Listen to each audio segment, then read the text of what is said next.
So in Dubai, and like I say, I've lived here for 20 years. The one thing difficulty I haven't faced more than any other place I've lived or visited is being a woman. It's actually a very female-friendly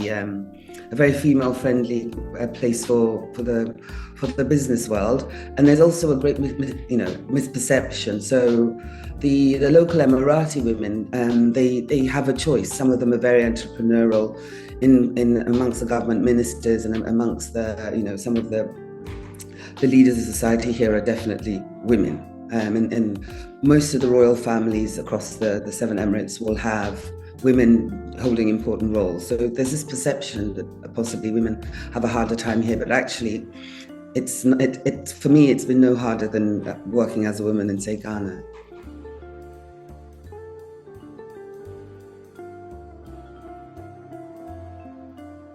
Hi everybody, you're welcome to Just for Women Africa, and my name is Olalekan Amusa, the founder of Just for Women Africa. And today we're on a Zoom interview all the way from the United Emirates, Dubai specifically, and we have with us Nana Serwa Mancell, who is the CEO and founder of Veghana, a restaurant she owns in Dubai. She will tell us why she started a restaurant in Dubai, her challenges, and her plans for the future. Yeah, welcome to the Just for Women Africa, Nana. Thank you. Thank you so much for inviting me. You're welcome, Nana. Okay, Nana, actually the first question everybody will be asking is, how did you end up starting up a restaurant in Dubai, and why Dubai? So this is my 20th year in Dubai. So I've actually lived here for a big chunk of my career, and my career has been in public affairs, communications, marketing, policy work, that sort of thing. And I worked in a kind of a more typical type of corporate job. And during COVID, I lost my job. I worked for the media of a major event that involved hundreds of people flying in. So I knew that my job was gone and it was time to think of what I wanted to do. And all our lives, you're told, do what you love. And what I've always loved is cooking and talking about food and serving people. But for some, I come from the sort of typical African family that, lawyer, doctor, accountant, that sort of thing. So I studied law, though I didn't become a lawyer, that's what I studied. And I'd never for a minute before this thought that I would ever take cooking seriously. I just didn't see it as something, it just didn't even cross my mind.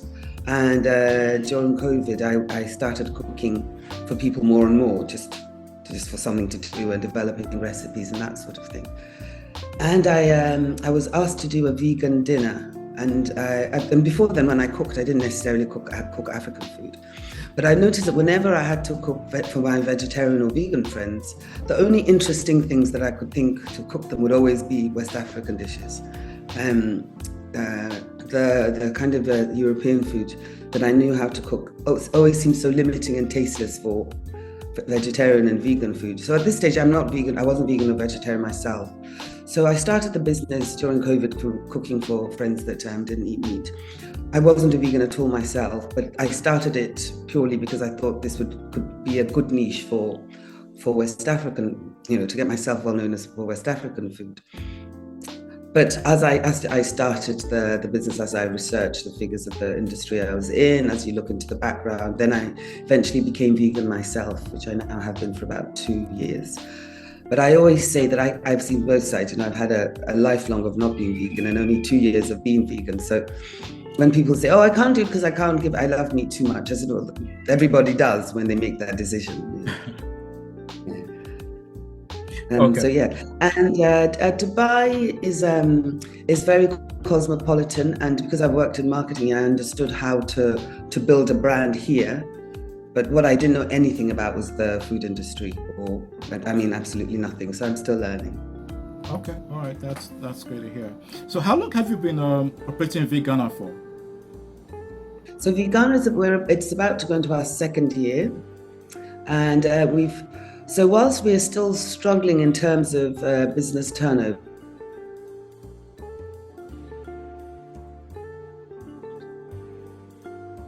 therefore, this time, that my time and my talents, and not making a huge profit now would be the equivalent of starting a business with capital. So I have to understand that it's going to take some time. But where we have done spectacularly well is getting well known in Dubai, and Veghana this next month will receive an award for the most innovative F&B business in the Middle East. And it's one of those awards that I didn't apply for, you don't pay for, they chose our little business. So, accolades like that really inspire me and make me believe in the rightness of what I'm doing. Okay. Congratulations on the award. It shows that you're on the right path and you're doing something really great. All right. Okay, Nana. 2 years in the business. What has been some of your challenges with actually growing a brand like Veghana in the Emirates? What kind of things do you have to deal with, especially being a woman? So in Dubai, and like I say, I've lived here for 20 years. The one thing I haven't faced more than any other place I've lived or visited is being a woman. It's actually a very female-friendly place for the business world, and there's also a great misperception. So the local Emirati women, they have a choice. Some of them are very entrepreneurial, in amongst the government ministers and amongst the some of the leaders of society here are definitely women. And most of the royal families across the 7 Emirates will have women holding important roles. So there's this perception that possibly women have a harder time here, but actually, for me, it's been no harder than working as a woman in, say, Ghana. Okay. All right. So presently, you've been running Veghana for 2 years, and you seem to be doing very, very well because I checked out your profile on the internet. And so when it comes to food, and since you're dealing with West African food, how do you get to import the foods in, or are they grown in Dubai? So because I've become increasingly aware of the sustainability impact of anything I do, I try and source as much as I can locally. And actually, at the moment, there's only 2 things that don't happen easily locally. When I talk about food and recipes online to a possibly international audience, I always say our people travel, our people being, say, Ghanaians and Nigerians. I think in nearly every major city in the world, you will find Ghanaian and Nigerian food businesses. They are there. So I'm in a way sourcing my food from these small businesses, which also makes me happy because I'm supporting small local businesses and not leaving so this is food that's already imported into Dubai, not because of me. Surprisingly, UAE grows a lot of its own vegetables, more than people would think. So I would say I'm able to at least 70 to 80% of my menu is organic food here, bought straight from the farmers.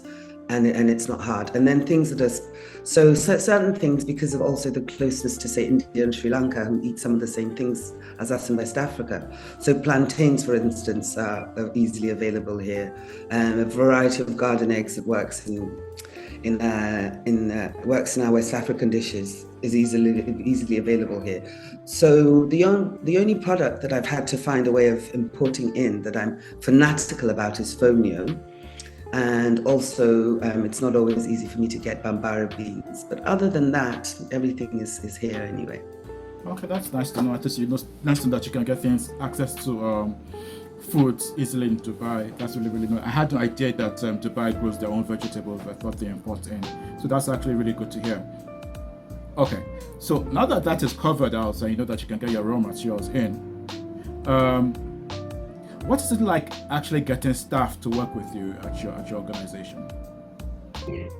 So everything is a challenge. For me, the biggest challenge is never having worked in a commercial kitchen before. So I started my business off quite almost in la la land, not realizing all the health and safety, and rightly so that they are there. health and safety rules and things you have to know about food temperatures and things that we do at home, which, for instance, if we're cooking at an event here, we can't leave the rice out for more than 2 hours. So learning to operate in a commercial kitchen was possibly the biggest challenge. In terms of staff recruitment, getting to Dubai, at least till now, is not the same as getting to Europe. So I've been able to come to Ghana, and I'm Fanti, I come from Cape Coast, and find a network of people who then find me staff. So I have a small staff of 3 Ghanaians, 2 of them who grew up cooking on the streets in Ghana, and street food is a lot of what I adapt. So they are always teaching me new things and surprising me with them. I thought I knew a lot about our Ghanaian food, and surprising me also with the things they did when they were growing up. So, for instance, I never knew how to work with, say, tiger nuts. So my girls would say, "Oh, Mommy, we can make you the tiger nut drink, a tiger nut pudding," that sort of thing. So for staff, it's not as hard here. So here, the challenge is finding the funds to set up a company. But once you do that, you can easily get anybody you want to come to work here, and the visas isn't a challenge. You just have to cover the fee financially. So I was asking, to our viewers who are watching and who love Veghana, what types of foods do you actually sell or make at a Veghana restaurant? So when I started, I would sit and think of all these West African things that I might make my own way or do this to that. But the reality of working in a kitchen where you don't know your orders because it's a new business, and I can't have a very, very big menu, meant I had to be really disciplined about what I put in my menu. So this led to an interest in what is generic West African food. And in West Africa, because of our colonial history, this isn't hard. So ethnically, we're so different, Nigeria, Ghana, whatever. But there's certain dishes that are generic to West Africa. They might have a different name, but these are the things in West Africa we eat. So I try to stick to those, but I'm obviously cooking them with a Ghanaian accent, because me and my staff are West African. And for sure, for instance, we're in our first 2 years now, and rather than focusing on being fancy with our menu, I stuck to what I know. So jollof rice would be a big favorite. And so for our jollof rice, we call it jollof rice feast. So we pack it with interesting things. And the problem, I think, with people giving up meat is that anybody cooking for them needs to replace that with layers of flavor and texture. And actually, I think a lot of the reason that we hold on to eating meat is because we're not giving enough layer and texture. And particularly, if you're a meat eater who's not West African, and you come to West Africa and you see how we cook meat, it's almost pointless that it's there. It's just matter. Most of us in West Africa, when we're cooking meat for a soup or a stew, we boil it until it's hard and colorless, and then we fry it, and then it goes into the dish that has been developed plant-based. And because if you, I believe, and I know that whilst we were not necessarily vegan in West Africa, we were plant-based who ate meat when we could find it. So our dishes are standalone. So my next ambition, now that I'm set, is to learn more about the other countries and add that to my menu. So I'm very fascinated by Nigeria and the full range of green vegetables and green plants that are used in various Nigeria soups and stews that Ghanaians don't know about. That is much. Nigerians have a lot to teach the world. So my next thing is to learn that kind of dish by dish, and adapt it for a more generic taste, and make it. How can I make? So in Nigeria they might put salt fish in a lot of dishes, like in Ghana we do. So how to make the dish still interesting, whilst it sticks to its plant-based authenticity. So yeah, I'm working with a good Nigerian friend of mine who's very similar to me, who's who's had a lifelong interest in our West African foods, and she's teaching me about the Nigerian dishes. So hopefully during this year, I'll be able to introduce more of that. And then I will hopefully move more along French West Africa and say chicken yassa, which is the Senegalese dish, how I can adapt that and make a vegan version. Okay. All right. My next question was actually going to be, apart from the Ghanaian dishes, do you plan on adding other West African foods to it? But I think it seems like you've answered that question already. All right. So we bring me to my next question. 2 years in the business, what have you learned so far as the CEO, as the founder of Veghana, running your own business? I was saying what I've learned, the thing I've learned most is how much I didn't know. So I didn't know that, for instance, there's such a community as Afro-vegan chefs. Okay. For instance, there's a lady with a big following in Canada who I learned a lot from, who is cooking with Ifya, and she's a dedicated vegan who also sticks very, very authentically to her traditional African foods. So I didn't know that so it's in no way a kind of organization or even thing. You get to realize that it's very much taken or has a perception that it's something that white people do that should be about quinoa and pumpkin and that sort of thing. So what I've learned is that actually, say in America, if you're a black person, you're more likely to be a vegan than if you're a white person. Okay. And I think you're 8% more likely to be vegan if you're a black person. And this is to do with some of the civil rights movements, and also say the Rastafarian movements who don't eat meat. And it's just learning what I don't know. What I thought, I started veganism as a business decision, and then I became it myself. So then once you're doing it for something that becomes quite ethical, what I've learned is my responsibility to things like the soil in Africa, to make sure I'm sourcing things that are from areas where it's being responsibly farmed. And all those things are the things that I'm still learning, as I go along. All right, so I was about to round up the interview. What's your advice to women all over Africa and the rest of the world who want to start up their own businesses, but they feel that it's a man's world? They feel that they don't have the finances to start. They feel they get harassed by men sexually. What's your advice to them, basically? Soldier on, carry on, keep passionate and do it. I always say, though I still have a struggle financially, if I had started my business with money, what would have happened is I would have wasted it. I wouldn't have known which avenues are a success or a failure. And everything I thought mattered, I would have wasted. So for instance, I had to learn how to build my website myself, because I didn't have the funds for somebody to do this for me. And through that, I can go and find my own statistics, who has come to the site, from where. And I did this with no background in website building at all, but these days you have the tools for that. So finance is only part of it, but you start small, and don't forget the power of word by mouth. So again, I never had a marketing budget, but just word by mouth and getting yourself out there. And I think I'm West African, so it's very hard to speak for other types of Africans, but I can generally say Ghanaian and Nigerian women generally have a kind of confidence that we've had our whole life how to deal with obnoxious men.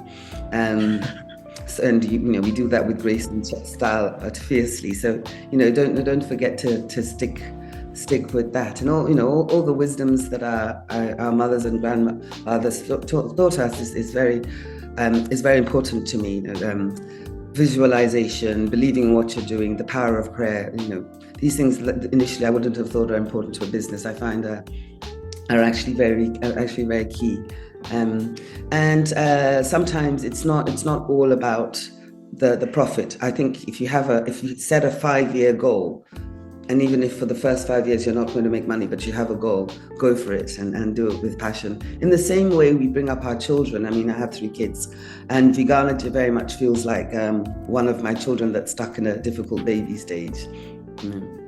I do agree with you. I mean, go with your passion, and you definitely succeed. And we should not start with money. We all start with money. I mean, basically, would squander the money on useless things in the business. Okay, so as we bring the interview to a close, could you give out your contact details for people who will be visiting Dubai, who want to have a feel of vegan food or West African food, and don't know where to go to? Okay, so we actually deliver across the UAE, so including Abu Dhabi and Sharjah and of course Dubai. And our website is veghana.life. So it's VEGHANA.life, and that's where you can order the food from. And I'm very accessible on Instagram. I'm still at the stage where I'm very involved in the kitchen and in my communications myself. So on my website, because I live in Dubai and there's not a lot of West Africans who are willing to pay, my prices have to be what they are because the restaurant business is so expensive. So because there are not a lot of West Africans who can pay for what I eat, I understand that my market isn't necessarily West Africans. So I might not have fufu or banku or a swallow on the menu. But if somebody comes to me and says, I'm very interested in trying these things, we make it for them. Okay, that's nice to know. Actually, so if anybody walks into Dubai and says they want a swallow, or they want a banku, a fufu, a pounded yam, you can always sell them off to them. On our website, but because we actually only want the people who know it to ask for it. So I don't want somebody who has never tried fufu to look at a pretty picture on it on my website and get it and just go, "What's this? I can't eat it." I totally agree with you. It's part of the marketing plan. I understand you. All right, Nana, thanks so much for coming on the show. Really appreciate you being on Just Women Africa. We look forward to interviewing again in future, and we wish you all the best. Thank you so much. Thank you so much for this interview. You're welcome. And to our viewers who are watching, don't forget to click subscribe. Tell a friend who knows a friend about Just Women Africa.